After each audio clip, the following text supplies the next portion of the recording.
পৃথিবীর সবথেকে ভয়ঙ্কর নেশার নাম হলো মায়া।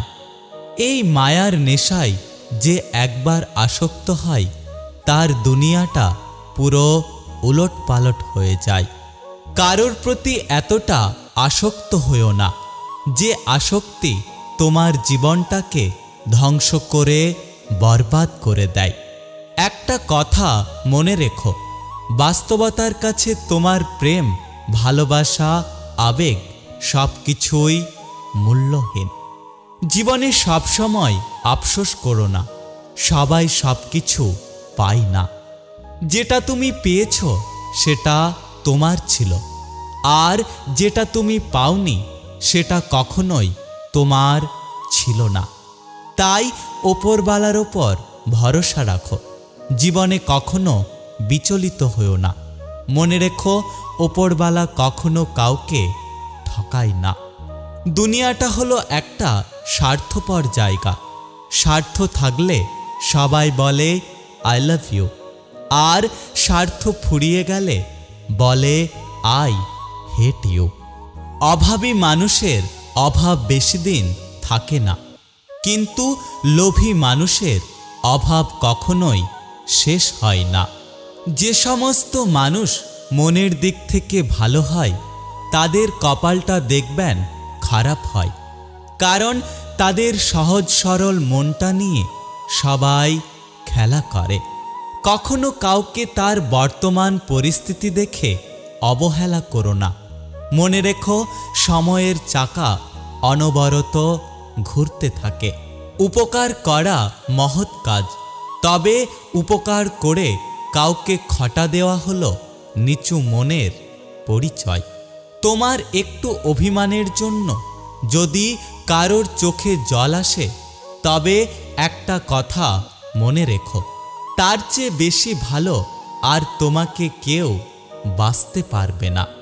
মায়ের ওপর কখনো মেজাজ দেখিও না, কারণ সূর্য ডুবে গেলে যেমন পৃথিবী অন্ধকার, তেমন মা চলে গেলে পুরো দুনিয়াটাই অন্ধকার। নিজের জীবনের লড়াইটা নিজেকেই লড়তে হবে। জ্ঞান অনেকেই দেবে, কিন্তু সঙ্গ কেউ দেবে না। বয়সের সাথে সাথে সবকিছু বদলায়। আগে জেদ ধরতাম, আর এখন ধৈর্য ধরি। আমাদের ছোটবেলায় বাবা মাকে যতটা প্রয়োজন হয়, ওনাদের বৃদ্ধা অবস্থায় ঠিক ততটাই আমাদের প্রয়োজন হয়। তাই বাবা মার বয়স হলে ওনাদেরকে বোঝার চেষ্টা করো, বোঝা মনে করো না। অধিকারের জায়গাটা যেখানে শূন্য, অভিমান আর প্রত্যাশা সেখানে মূল্যহীন। তোমার কদর ততক্ষণই থাকবে যতক্ষণ তুমি অন্য কারো কাজে লাগবে। প্রকৃতি রূপ পাল্টায় সময়ে সময়ে, আর মানুষ রূপ বদলায় কারণে অকারণে। যে মানুষটা সবসময় সবাইকে ভালো থাকার পরামর্শ দেয়, সেই মানুষটাই কখনো কখনো নিজের ভালো থাকার পথ খুঁজে পায় না।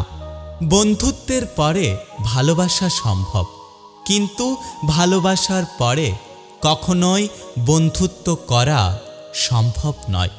অনুভূতি, ভালোবাসা, মায়া এসব যত কম প্রকাশ করবেন, আঘাত করার সুযোগ মানুষ ততই কম পাবে।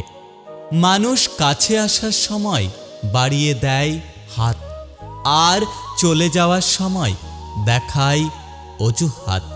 মাঝে মাঝে মনে হয় একটু স্বার্থপর হওয়া খুব দরকার, কারণ চারপাশে যেদিকে তাকাই সব স্বার্থপর মানুষগুলোই বেশি সুখী, আর নিঃস্বার্থ মানুষগুলোর চোখে জল।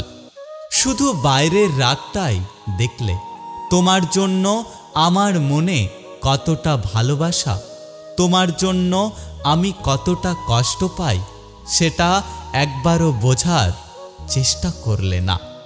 যে মানুষটি অল্পতেই বেশি খুশি হয়, সে মানুষটা অল্প আঘাতেই অনেক বেশি কষ্ট পায়। কারণ আনন্দ পাবার ক্ষমতা যার যত বেশি, কষ্ট পাবার ক্ষমতাও তার ততই বেশি। ক্ষত শুকিয়ে যায়, দাগ থেকে যায়, রাগ শেষ হয়ে যায়, তবে রাগের মাথায় দেওয়া আঘাত চিরদিন থেকে যায়। কষ্টের পরিমাণ যখন অনেক হয়ে যায় তখন মানুষ কাঁদে না, বরং চুপ হয়ে যায়। সব কিছু মিথ্যে হতে পারে, কিন্তু কারোর জন্য চোখ থেকে জল পড়াটা কখনো মিথ্যে হয় না। অল্পতেই কেঁদে ফেলা মানুষের মন খুব সরল হয়, আর সরল মনের মানুষগুলোই জীবনে সব থেকে বেশি কষ্ট পায়। সময় মানুষকে বড্ড ব্যথা দেয়, তাই তো ঘড়িতে ফুল নয়, কাঁটা থাকে। আজকাল আর সিনেমার অভিনয় দেখতে প্রয়োজন হয় না, চোখের সামনে চেনা মানুষের অভিনয় দেখতে দেখতে দিন কেটে যাচ্ছে। শরীর আর সম্পত্তি নিয়ে কখনো গর্ব করতে নেই, কারণ অসুস্থতা আর দরিদ্রতা কখনো কাউকে বলে আসে না। অতিরিক্ত সৎ হওয়া, অতিরিক্ত সরল আর অতিরিক্ত ভালো হওয়া একদিন মানুষের জীবনে অতিরিক্ত দুঃখের কারণ হয়ে দাঁড়ায়। যেখানে অধিকার অস্তিত্বহীন, সেখানে অভিমানটা নিতান্তই হাস্যকর। কুকুর মার খেয়েও বিশ্বাসী হয়, আর মানুষ ভালোবাসা পেয়েও বিশ্বাসঘাতকতা করে। অভাবী মানুষের অভাব বেশি দিন থাকে না, কিন্তু লোভী মানুষের অভাব কখনোই শেষ হয় না। যে সমস্ত মানুষ মনের দিক থেকে ভালো হয় তাদের কপালটা দেখবেন খারাপ হয়, কারণ তাদের সহজ সরল মনটা নিয়ে সবাই খেলা করে। বয়সের সাথে সাথে সব কিছু বদলায়। আগে জেদ ধরতাম, আর এখন ধৈর্য ধরি। আমাদের ছোটবেলায় বাবা মাকে যতটা প্রয়োজন হয়, ওনাদের বৃদ্ধাবস্থায় ঠিক ততটাই আমাদের প্রয়োজন হয়। তাই বাবা মার বয়স হলে ওনাদেরকে বোঝার চেষ্টা করো, বোঝা মনে করো না।